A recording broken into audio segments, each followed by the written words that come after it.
এই পৃথিবী থাকার জায়গা নয়।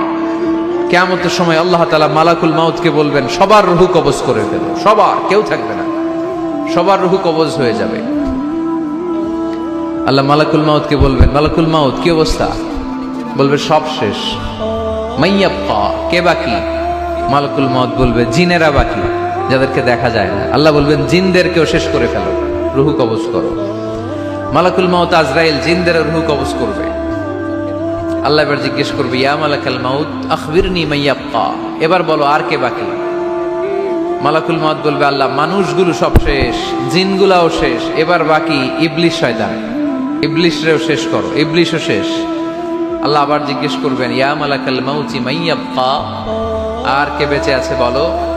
মালাকুল মাউত বলবে, আল্লাহ আপনার কথা অনুযায়ী পৃথিবীর সব মানুষের রূহ কবজ করলাম, সব জিনদের রূহ কবজ করলাম, ইবলিসের রূহ কবজ করলাম, এখন আছে শুধু ফেরেশতারা।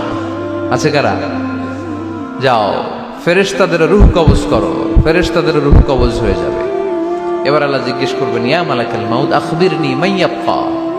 মালাকুল মাউত বলবে, আল্লাহ আপনার কথা মতো ধরে ধরে সব শেষ, ফেরেশতাও শেষ, 4 জন ছাড়া। কয়জন ছাড়া? জোরে বলেন, কয়জন ছাড়া? ইসরাফিল, জিব্রাইল, মিকাইল, আজরাইল। আল্লাহ এই 4 জন আমরা বাকি। আল্লাহ বলবে, যাও ইযহাব ইনতালিক ইলা জিবরিল ওয়াকবাদ রূহা, জিব্রাইলের রূহ কবজ করো। ইযহাব ইলা ইসরাফিল ওয়াকবাদ রূহা, ইসরাফিলের রূহ কবজ করো। ইযহাব ইলা মিকাইল ওয়াকবাদ রূহা, রূহ কবজ করো। ওই 3 ফেরেশতাও শেষ। এবার আল্লাহ তাআলা জিজ্ঞেস করবেন, ইয়া